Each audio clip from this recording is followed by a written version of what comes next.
maybe a little bit tunnel visioned in what your job is. So, do your job type of thing, right? And so you're not really aware of what else is going on down here. I hate to say that. Maybe the world doesn't revolve around us, but we revolve around the world, something like that. But, I think we were just really focused on what we were doing and trying to be part of the team and making sure we pulled our weight for the team. Of course, we heard some things, and I'll let, obviously hand this off to Butch, heard some stuff from our friends and family that people were interested and wondering what was going on and concerned about our health and all that kind of stuff while we were up there. But, I mean, we were just part of the team, doing the job, filling in wherever we could, and then knowing that there's rotational flights, and we will be coming home eventually on a rotational flight. So, no, I don't think we were aware to the degree. Pretty honored and humbled by the fact of when we came home, like, wow, there are a lot of people who are interested, very thankful, very amazed that we could hopefully be one positive element to bring people together. Yeah, I don't know that there's much I could add to that. Just thankful for a nation that cares, a nation that prays, and a nation that is involved in the processes that are important to all of us. Okay, we'll take our next question here in the room. Tom, go ahead. Hi, Tom Costello with NBC News. Again, welcome back. Nice to see you all. Everybody's been thinking about you and worried about you. And I'm wondering, once you got your feet back on terra firma, what's the first thing both of you wanted to do, and were there any foods you were craving after 9+ months? Go ahead, Sam. Oh, yeah, I wanted to hug my husband and hug my dogs. And I'll say that in that order. But maybe not. No, I'm just joking. But of course, food, something that's just like for home for me, like something that is very, reminds you of home. And my father was a vegetarian, so I had a good grilled cheese sandwich when I got home. So that reminded me of him. Yeah, certainly embracing the family again, but also the opportunity, and I've already said it a couple of times, is just to say thank you to a nation that got involved in all of this. It makes it special, not just for us, but for I think our nation as a whole. So thank you. All right, we'll take our next question right here in the front row. Thank you. My question's for Sonny. When you first got off the plane in Houston, we saw you hug Zena Cardman, and there was a nice exchange. If you could describe what happened and your gratitude towards the crew members who stepped aside so that you'd have seats coming back. Yeah, it's a great observation, so thank you very much. Zena's awesome, Stephanie Wilson, awesome. When this whole thing was unraveling, like my heart went out because it's sort of like, wow, you're waiting for your space flight, specifically Zena as her first flight. Like, wow, it's a little bit rough to know that you're going to be moved to a different flight. But at the same time, she is an awesome person, an awesome astronaut. She's going to get the opportunity. And, this just wasn't the right flight for her to be on at that moment in time. And so I just gave her a big, huge hug. I told her that I used her Crew 9 shirt when we were up there for a photo op, but I packed it back up real nicely and put it in her stuff. And little joking aside, I just wanted to really tell her thank you for taking one for the team. And that's what our office is about. But she needed to have that acknowledgement. Okay, we'll take one more question here in the room, and then we'll head to our phone bridge. Hi, this question is for Sunita. I'm Jeff Saperstone, by the way, from NBC in Boston. A lot of people in your hometown in Needham, they've been watching this bit by bit, every moment. Yeah, everybody at the elementary school, there was a big watch party for you when you came home. What's your message to them? They've been so anxiously awaiting for you to return. Oh, well, I'm back. First and foremost, we were always coming back, and I think people need to know that. And we're back to actually, share our story with so many people because, it's like you all mentioned, it's slightly unique, and there's some lessons learned to it. And part of that is just resilience and being able to take a turn that was unexpected and make the best of it. And I think that is the biggest thing that I want to pass down, particularly to kids who think that their life should be the straight arrow to what you want to do, and you're just going to get there. Well, sometimes it takes some turns, some rights and some lefts, and you just keep focused on your goal, and other doors might be open for you. So I think that's the biggest message. All right, we'll head to our phone bridge. Our first question there is from Marcia Dunn with the Associated Press. Welcome back, everybody. Butch, this question is for you. Where do you lay the blame for your Starliner test flight? Clearly, Starliner was not ready to fly when it did. whom do you hold responsible for everything that happened? Thanks. That is a question that I cannot answer in a couple of comments, but I'll start with me. There were some issues, of course, that happened with Starliner. There were some issues, of course, that happened that prevented us from returning on Starliner. And I'll start with me. There were questions that I, as the commander of the spacecraft, that I should have asked, and I did not. At the time, I didn't know I needed to. And maybe you could call that hindsight, but I'll start and point the finger and I'll blame me. I could ask some questions, and the answers to those questions could have turned the tide. So blame, that's a term, I don't like that term, but certainly there's responsibility throughout all the programs, and certainly you can start with me. Responsibility with Boeing, yes. Responsibility with NASA, yes. All the way up and down the chain. We all are responsible. We all own this. And we are, in this business, trust. You cannot do this business without trust. You have to have ultimate trust. And for someone to step forward and these different organizations say, hey, I'm culpable for part of that issue, that goes a long way to maintaining trust. So we're not going to look back and say this happened or that happened and that person or that issue or that entity's to blame. We're going to look forward and say, what are we going to use our lessons learned from this whole process and make sure that we are successful in the future. This is a tough business. The analogy about it, it's always a curvy road. It's never straight in this business. And minimizing those curves and being systems and processes in effect to prevent some of these curves is what we have to do as we leave low Earth orbit and go beyond to the moon and beyond that. So we're going to look forward, and that's the focus. All right, our next question on the phone bridge is from Anthony with Spectrum News. Hello, welcome back, everyone. It's nice seeing everyone return healthy and safe. I have a question for both you, Suni, and Butch. Given the opportunity, would you guys go up on Starliner again? Yes, because we're going to rectify all the issues that we encountered. Yeah. We're going to fix it. We're going to make it work. Boeing's completely committed. NASA is completely committed, and with that, I get on in a heartbeat. Yeah, I would agree. The spacecraft is really capable. There were a couple things that need to be fixed, like Butch mentioned, and folks are actively working on that. But it is a great spacecraft, and it has a lot of capability that other spacecraft don't have. And to see that thing successful and to be part of that program is an honor. Our next question is from Jackie with the Times of London.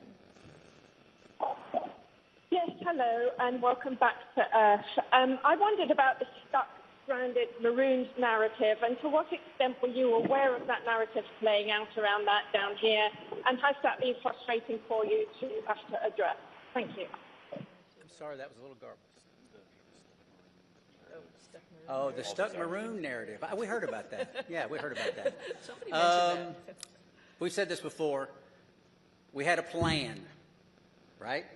The plan went way off for what we had planned, but because we're in human spaceflight, we prepare for any number of contingencies because this is a curvy road. You never know where it's going to go. We prepare for this. So we, as Suni used the term, and it's a great term, we pivoted to all that training we did that we didn't think we needed to do, and a lot of people didn't think we needed to do, but we did it anyway, as we pivoted to this other preparation, and that is what makes human spaceflight, your human spaceflight program, special. It is hard, like I said, and preparing for any number of contingencies is what we do. It happened to be me and Suni involved in this, but it could have been any one of the astronauts. There's 40 or so of us eligible for assignment. It would have been any one of us that would have been in the same situation, or could have been in the same situation, and would have done the exact same thing that we did, because they would have gone prepared just like we did. Yeah, and one addition to that, this is a lot bigger than, Butch and myself, like we've talked about already. This is the International Space Station program, and there's a lot of, wheels that are turning and wickets that we have to go through to get people up to the International Space Station to do all of the amazing science that we're doing up there.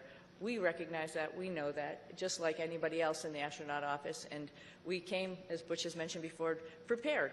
And we were ready to do that pivot and be part of that bigger thing that's not just about us. Knowing that everybody on the ground, there's a huge team of people, like I quickly mentioned in my quick thank you, but there's a huge group of people who are looking at the whole program and understanding how and what was the best time and way to get us back home.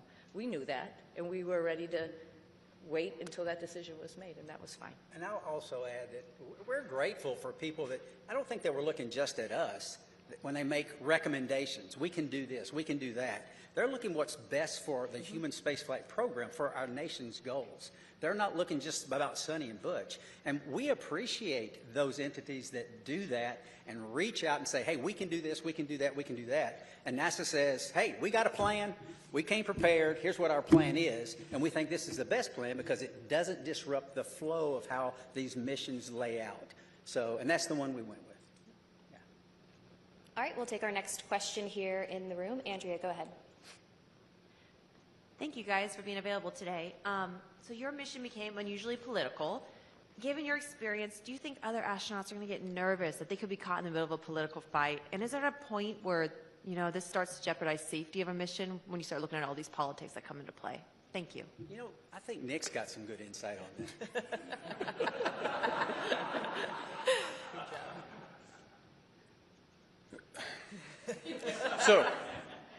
So the way I'd like to answer that is that when we're up there operating in space, you don't feel the politics, you don't feel any of that. It's focused strictly on mission.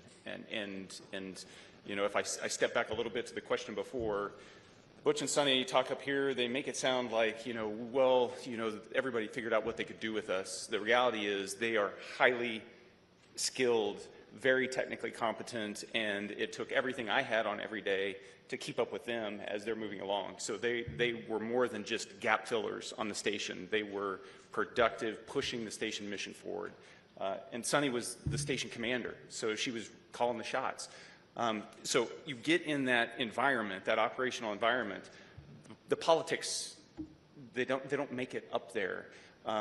We are working as a part of an international team that spans the globe and works with, you know, half a dozen mission control centers spread around the globe that are talking in multiple languages, and we just figure out how to make it happen. And that's the magic of human spaceflight, is that we can focus on something so positive that pulls people together. And we've been doing that for a long time. All right, we'll take our next question here in the room. Thank you.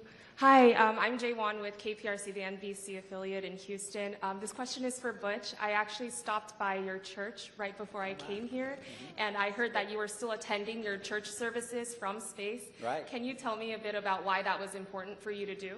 Well, goodness, the Word of God continually infilling me. I need it. My pastors are the finest pastors on or off, in this case, the planet. And to tie in and to worship with my church family was vital. I mean, it's part of what makes me go. And not only that, I also tied into Grace Baptist Church in Mount Juliet, Tennessee. A buddy of mine is an elder there and a pastor there, and I would watch their service as well every single week. And it was invigorating. It was part of what I need as a believer in Jesus Christ, to continue that focus. It assisted me day in and day out because I need that fellowship, even though it's fellowship from afar. And it's not like being fellowship up close, but still I need it. So yeah, thank you for that. Okay, we'll head back to our phone bridge. Next up is Ryan with NASAspaceflight.com. Hi, thank you. For the whole crew, of course, this narrative that's being pushed out has made your mission probably the most popular NASA mission to the general public for as long as I can remember, probably since the retirement of the shuttle. But for the whole crew, do you think this extra attention has been a net positive or a net negative for the agency's sort of popularity and the spaceflight industry as a whole? Thank you. I'll start with this one. Yeah. You know, it's, again, an honor that actually people were paying attention. And I'm very thankful that people are paying attention. And, you know, sometimes good news, bad news, it's just news, and it's good for space exploration, and that's what we're all about. You know, our mission, of course, building and working on the International Space Station was just awesome, and we all had the opportunity to do that. But we also have bigger goals of exploring our solar system, going back to the moon, going on to Mars. And to get people understanding that it is hard, it is difficult, and what we do up there is really awesome. And I think at least that we had a little bit of that came with the interest in this mission. And if we can perpetuate that and tell people a little bit more and have the opportunity, the forum to do that, I'm very thankful for that. All right, our next question is from Nicole with the Canadian Broadcasting Corporation. Hi there. Could you perhaps talk about how difficult it was being away from your friends and family, particularly since you hadn't prepared for that?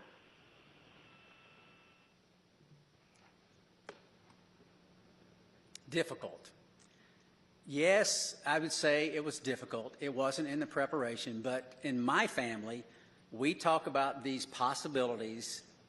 We discussed all of this. We never said we were going to be gone for 9 months, but it turned out that way. But the discussions we had, and it's not just discussions prior to the mission launch. This is the way we've trained our daughters from the time they were born, because their dad isn't a unique occupation, right? This is not the norm leaving the planet.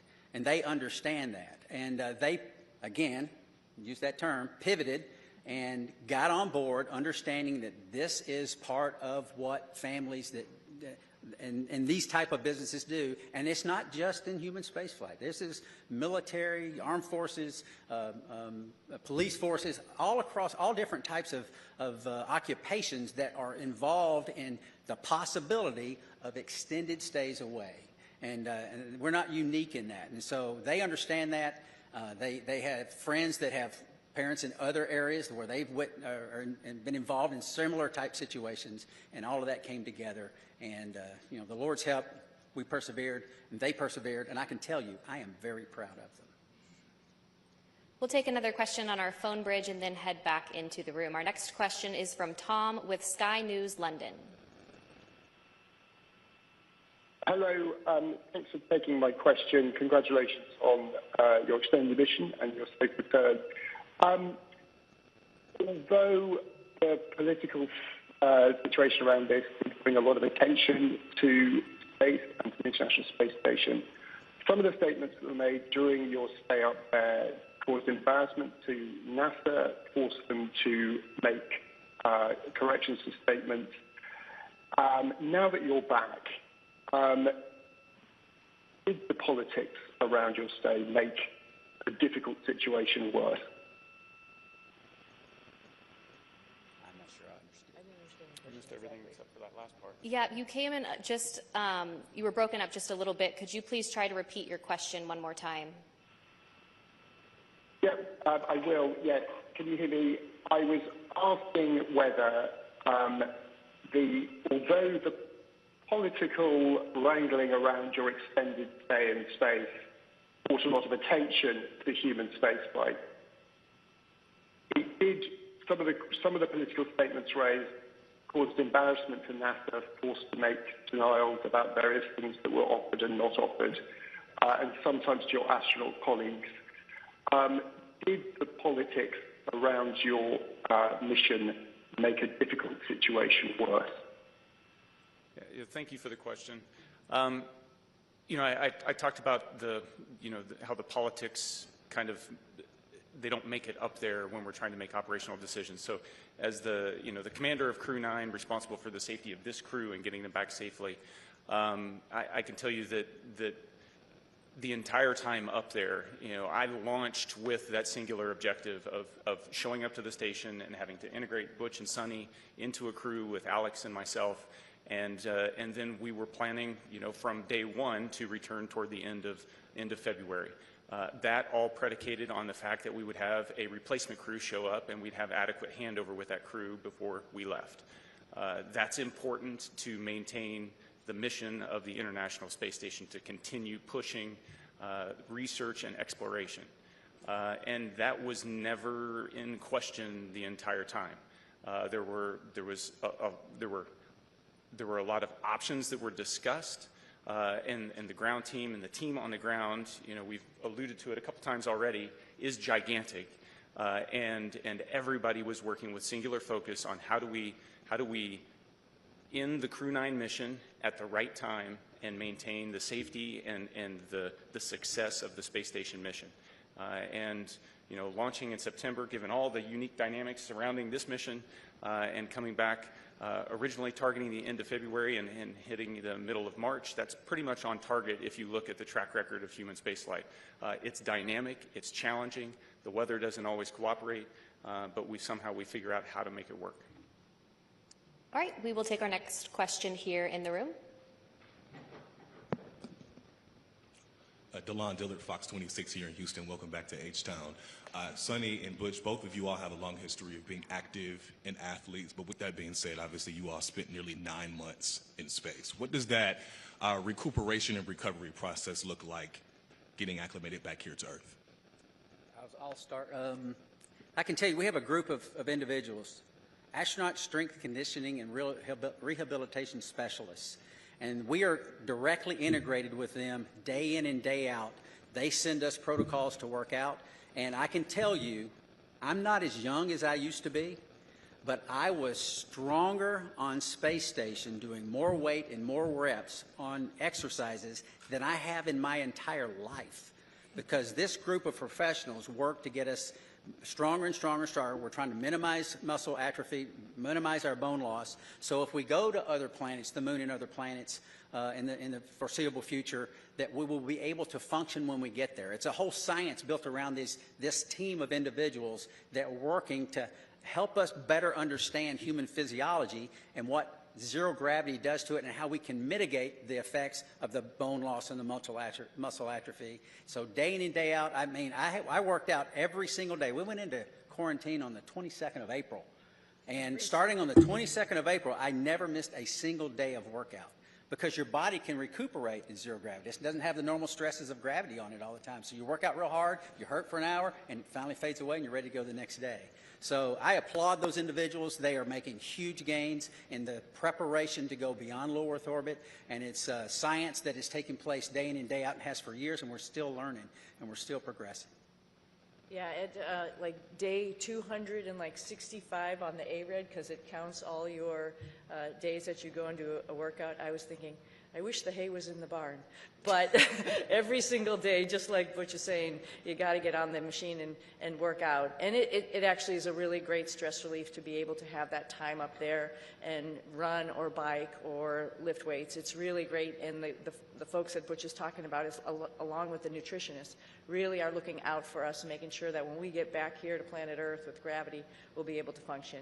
So yeah, it's an adjustment when we get back, and they're here right with us from day one when we landed, ready to evaluate us and see how we're doing, and then work on a protocol to get us back. And like I said, I sneakily went for a run yesterday, but that's all as a result of their hard work. Yeah, I mean, who would even imagine that you come back from 10 months in space, roughly 10 months, and within a week you run 2 miles at an 8-minute pace? I mean, that's not even conceivable that the body could handle that. But these folks get us ready to where those type of things happen. Okay, we'll take our next question here in the room. Yes, hello. I'm just wondering, there are a lot of people that depend on jobs here in the aerospace industry in the Houston area, 23,000 total. In the past, when there have been issues with NASA spacecrafts, there have been delays, and now we have another issue with the Boeing Starliner. Is there any concern that your issues with Boeing may delay future projects, future missions? And what would you say to one of your fellow astronauts before they go up on another test flight? That's a great question. Yeah, it's a great question. And I think we all have alluded to it. There's lessons learned. And that's like a piece of hope, right? We're not just sitting here doing the same thing over and over again. And we're learning from every mistake potentially, or maybe a decision that we've made and how we could make that better and do better the next time. when we go to the moon, we won't have an International Space Station to maybe take a stop at. We really have to get it right. And because of our mission, I think that highlighted some areas where maybe we need to work on and get it right for our fellow astronauts. I think they're encouraged by that, right?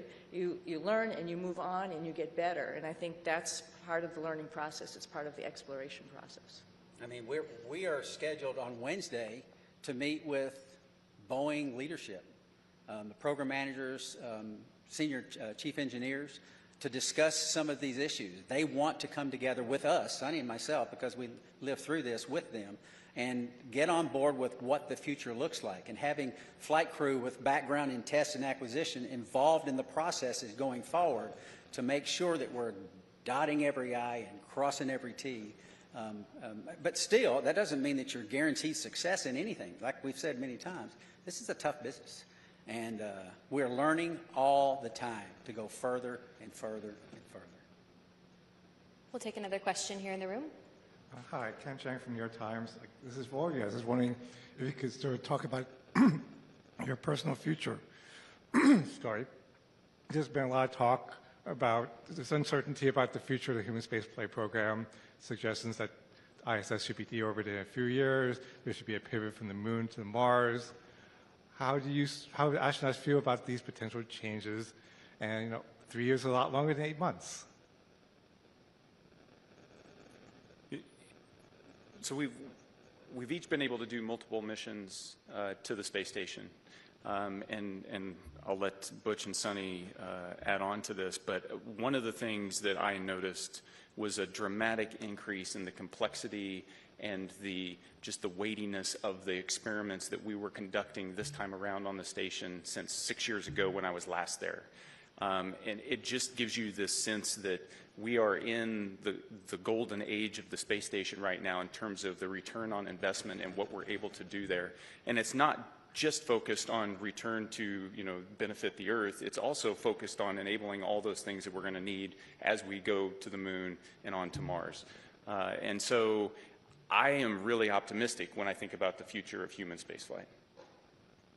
Yeah, I would add on to, it was over a decade since I've been up there last, and I was pretty excited about what was going on. There was a lot going on when we first got there. It was an honor to be working with Crew 8 and seeing all that they were doing and just trying to help them with their stuff, and then, being, moving up to the prime spots for Crew 9 and Expedition 72 as we took on a lot of experiments ourselves as well as spacewalks. And what the space station is doing to help us in exploration is really encouraging, and it's exciting. And I'm a little envious of the future astronauts. The guys who are coming behind us, they're going to have so many wonderful opportunities to do the same as us, add to that exploration, add to trying to find the answers to the next questions. It's going to be an exciting future. So I'm not worried about aerospace industry. I think there's a lot going on, and it's a great time to be in it. We'll take our next question right here. Hi, Ed Lavandera with CNN. Thanks for taking the time today. When you re-entered the Earth's atmosphere and came back to gravity, can you talk specifically about any kind of weird either sensations or experiences that you've had dealing with that over the last couple of weeks? And more importantly, did you know that you guys had been greeted by dolphins when you splashed out? I can tell you that returning from space to Earth through the atmosphere inside of a 3,000 degree fireball of plasma is weird, regardless of how you look at it. Doesn't matter what type. Yeah, it doesn't matter what type. It's thrilling. It's amazing. I remember thinking about the structure of the capsule and the stresses that it was taking, that was ongoing as the drogues came out, and the whole capsule starts shaking and twisting, and thinking about the stresses taking place, and going, "Wow, I hope those cables hold." And then the parachutes open up, and then you're like, I've said it many times, there's not a better feeling returning from space that the parachutes open and work. And I didn't have the view in front of me, and thankfully Nick did. He had a view of the camera going out right off the top, and he said, 3 parachutes, good pair, 4 good parachutes. And I tell you what, it's a great feeling. And it's exhilarating because this, again, I can't help because it's within me. This is our national focus, national goals. We don't do this because NASA decides to do this or this or this. This is Congress and everything coming together to affect a human spaceflight program with a purpose. And part of that purpose includes bringing those astronauts back to Earth. And it's a thrilling ride like no other that you could imagine. And satisfying. And I had requested dolphins as kind of a joke. Yeah. Somehow, they pulled it off. Yeah, I just hats off, like Butch said to Nick, he was just commentating the whole way down. So there was obviously, we had trained this and gone over it while we were up on the space station and reviewed, but just to hear everything as it was ticking along is just really awesome to, like, you can envision it. You had a display, I think there's a camera that goes up, right, to see it. And Butch and I both had a window on either side where we were, and I was watching through the window as much as I could, but then all of a sudden, with the heating, it glazes over, and then you can't see outside. A funny thing that happened, though, after you can't see, you can still sort of see through it. We knew it was daylight, and we knew the folks were coming out to rig the spacecraft, and I see a little tennis shoe sort of going in front of the window, so I'm like, okay, our friends are here getting us ready to get back on the boat, and that was pretty special, too. I didn't see a fin, though. I wish I had saw a fin. Okay, we'll head to our phone bridge. Our next question from Margaret Smith. Hi, everyone. This is Margaret Smith from Worcester, Massachusetts, the home of Robert Goddard. Started it all. Thanks for taking the time today. And my question to both of you is, for those who maybe are not especially familiar or who may sort of question the need for the space station, can you all make the case for why that work is important?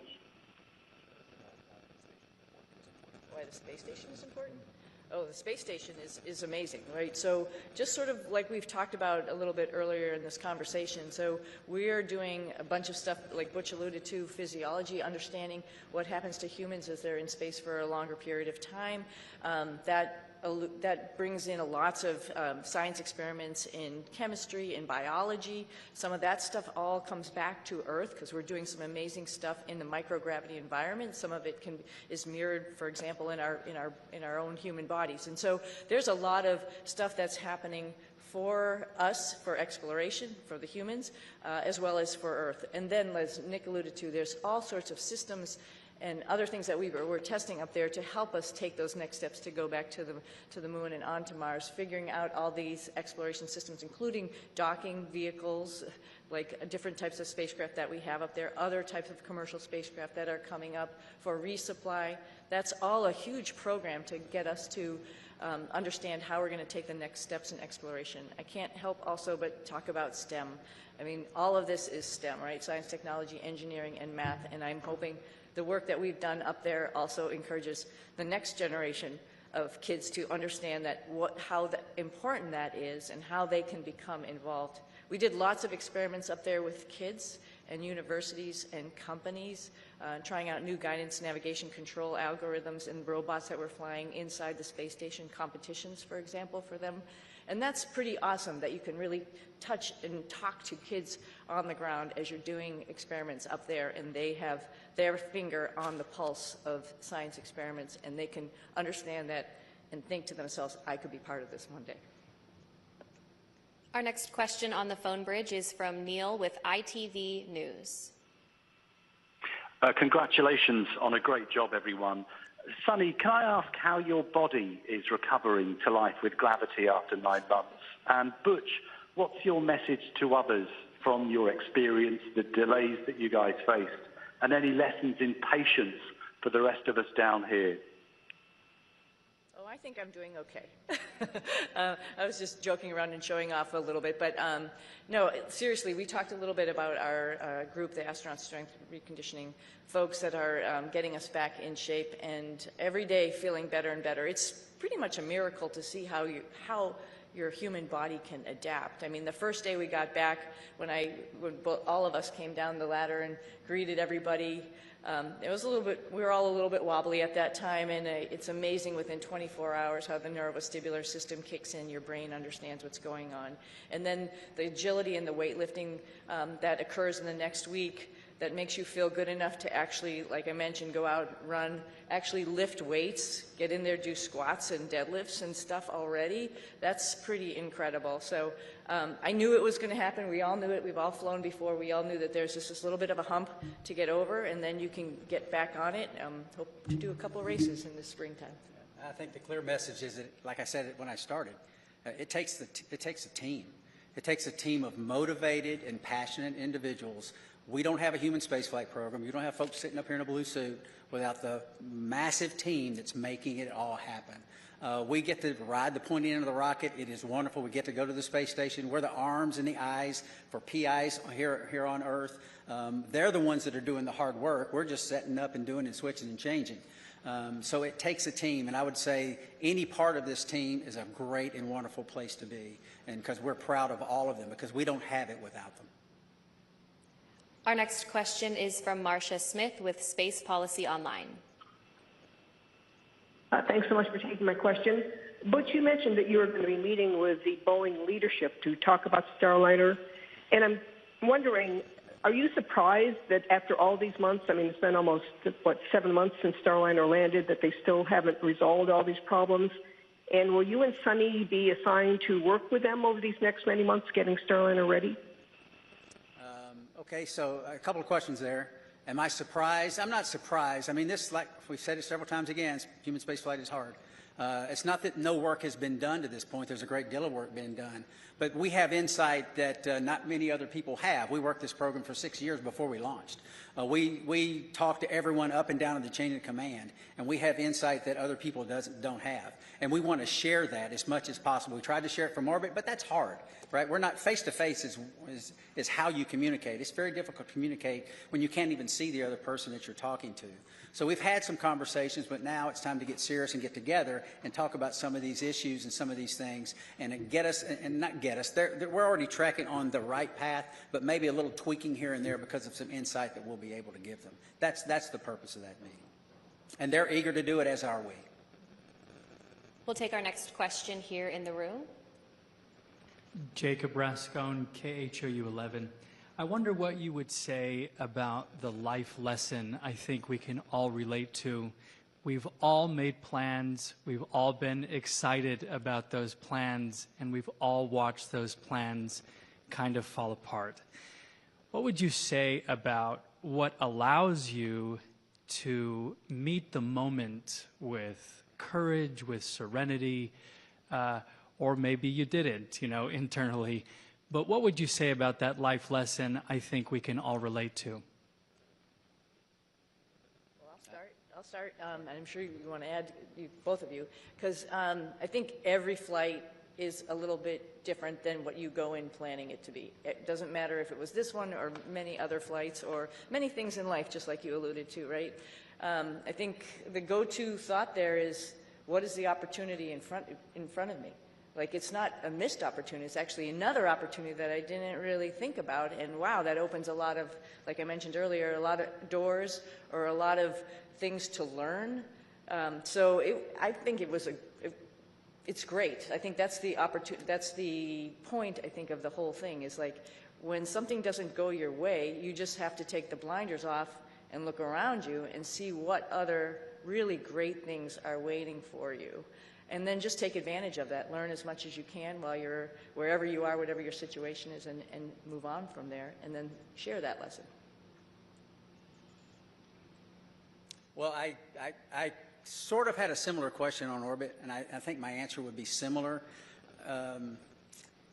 Life is our life, all of our lives are bound up in many things. For me, and it's faith in my Lord and Savior, Jesus Christ. He is the end-all, be-all. He forgives us. He teaches us when His Word says about being content in all situations because He's working out His plan and His purposes for His glory and our good. And I believe that because the Bible says that. And that's the message that I lived. We lived it. My family lived it. We taught them these things throughout their lives. And that's contentment. It doesn't mean always happy. It doesn't mean there's no pain. But content and knowing that God's in control, sovereign God's in control, working out His plan and His purpose. And you might say, well, goodness, that wasn't a very good thing. God did that. Well, He's working out His plan and His purpose. I mean, who's lived a life without pain? I mean, no one. That's the nature of existence. Who's lived a life without sorrow? Who's lived a life without challenges? It grows us. We learn from it, and that's the focus that I try to take from it. Is what's the Lord trying to show me, and what's He teaching me? Because there's so much to learn in life, and there's so much to learn from this evolution. And I think we're all, I know my daughters are better off for it, and I'm grateful for that, and I think we are as well. If there's any additional questions here in the room, please be sure to raise your hand and we'll get a microphone over to you. In the meantime, we'll head over to the phone bridge to Josh with space.com.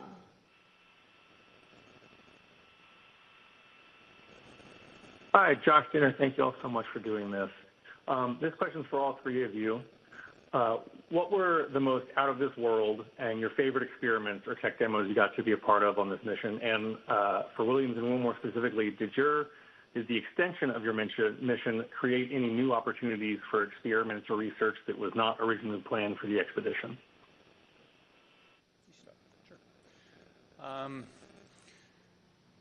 So while I was up there, we performed about 150 different experiments. Of those, the ones that you know the most about are the ones where you end up being one of the guinea pigs in the experiment. So there's about a dozen different experiments where we were doing things to me and seeing how my body adapted. Whether that was a vascular aging experiment where we're measuring how stiff my arteries get because life in space tends to manifest itself as accelerated aging, and so we can better understand how the human body responds to that and hopefully provide some treatments on the ground to help with problems that as you get older you encounter. How our immune system works. Did a whole study on the immune system and how my body was responding. Life on orbit tends to suppress the immune system, and why does that happen? We're trying to understand that so that we can help design better treatments on the ground, but also understand how we can support crews that go deeper into space on longer missions. Probably one of the most shocking experiments. Butch and Suni got to watch me wire myself up to muscle stimulation pads and shock myself and trying to figure out how do we keep our muscles strong when we don't have access to all the equipment we have on the International Space Station, because as we go to the moon and on to Mars, that's a lot of extra mass, and if we can do it with smaller equipment, maybe that works. The side benefit of that is anybody that's been bedridden on the ground, that's also a treatment for how you can support somebody that's been kind of tied to a bed for a long period of time and help keep them healthy. So there's a benefit directly to the ground. That's three of them. They're all interesting. And, you know, I'm one of many subjects, and it takes years to get enough subjects to go through the space station to be able to generate enough data to draw some conclusions. And so that's why research up there takes a long time. But the value is clear. Just very briefly, there's some medications on Earth that work well with a certain age group, but the same medication doesn't work so well with another. So it's a capillary flow experiment to try to understand how that medication is flowing through our bodies, and maybe there's something we can figure out as to why those things are. And we're trying to figure that out. And that's very beneficial, obviously, to mankind and may benefit some of our families one day. And I just want to highlight some other science that's going on up there, because we have just an amazing person, Don Pettit, who's up on the space station getting ready to come home.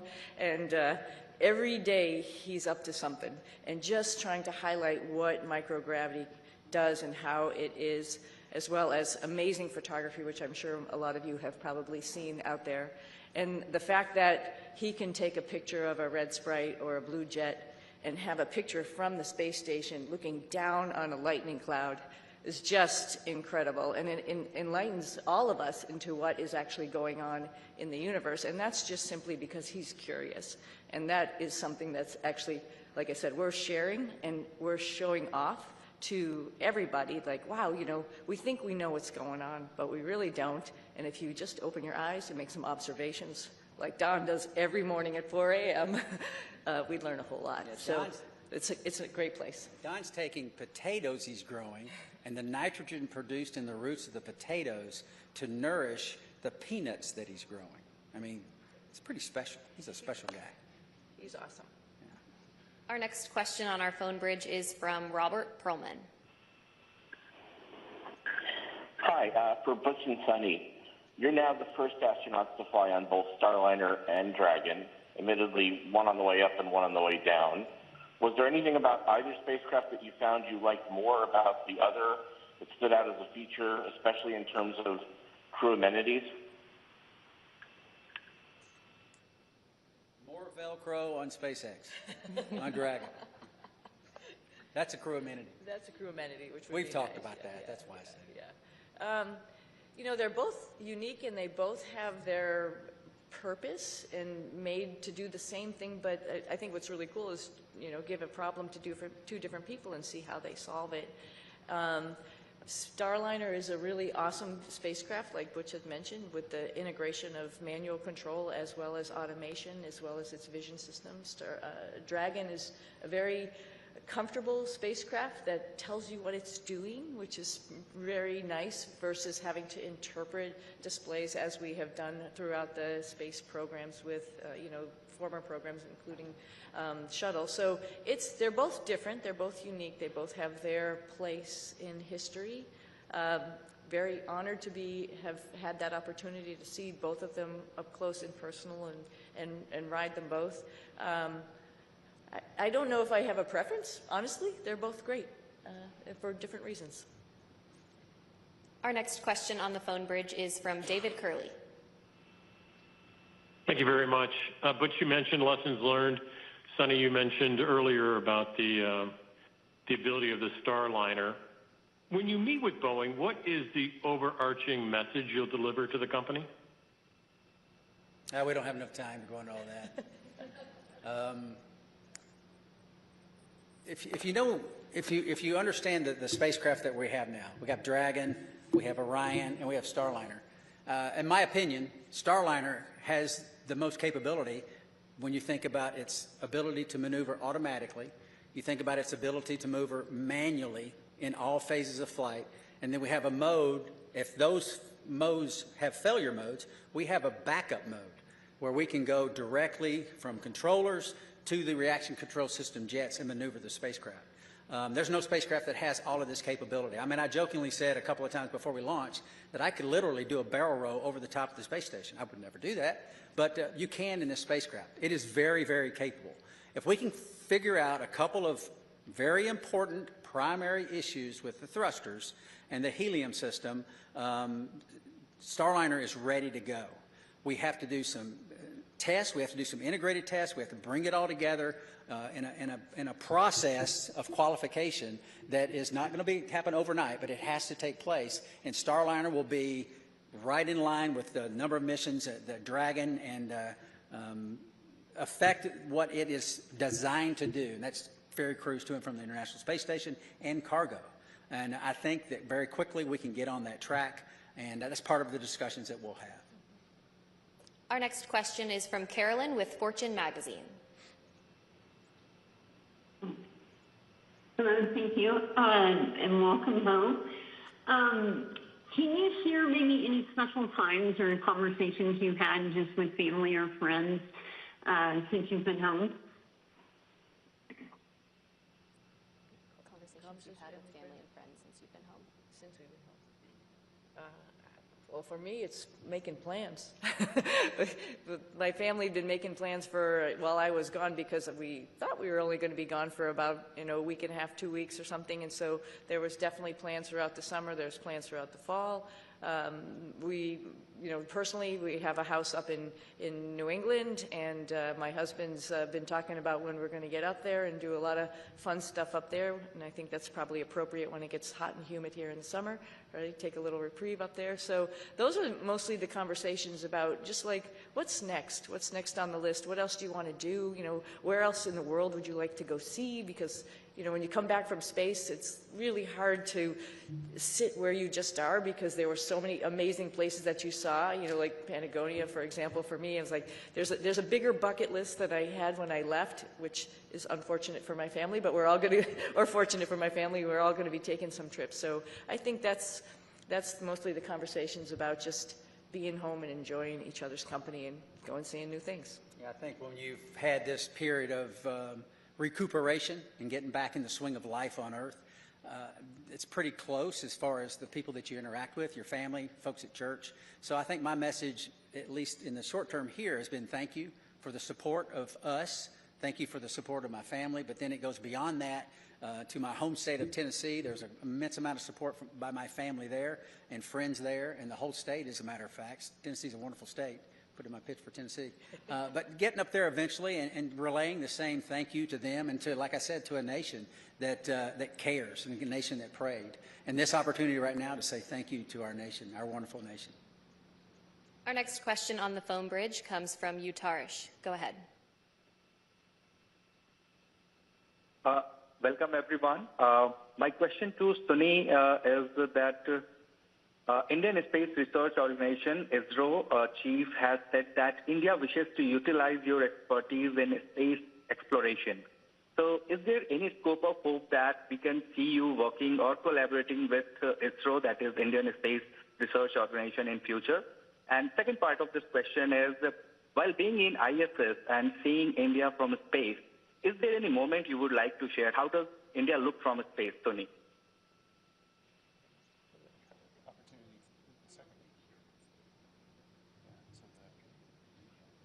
Yeah. Let me address the second question real quickly. India is amazing. Every time we went over the Himalayas, and I'll tell you, Butch got some incredible pictures of the Himalayas. They're just amazing. And you can see, like I've described it before, just like this ripple that happened, obviously, when the plates collided.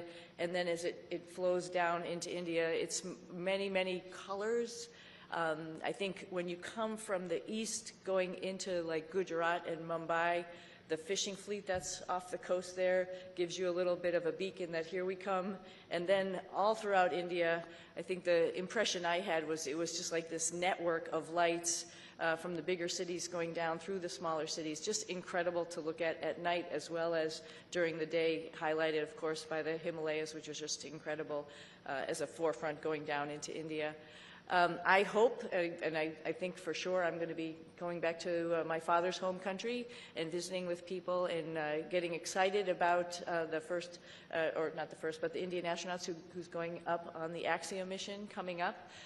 Pretty awesome. They'll have a hometown hero there of their own that will be able to talk about how wonderful the International Space Station is from his perspective.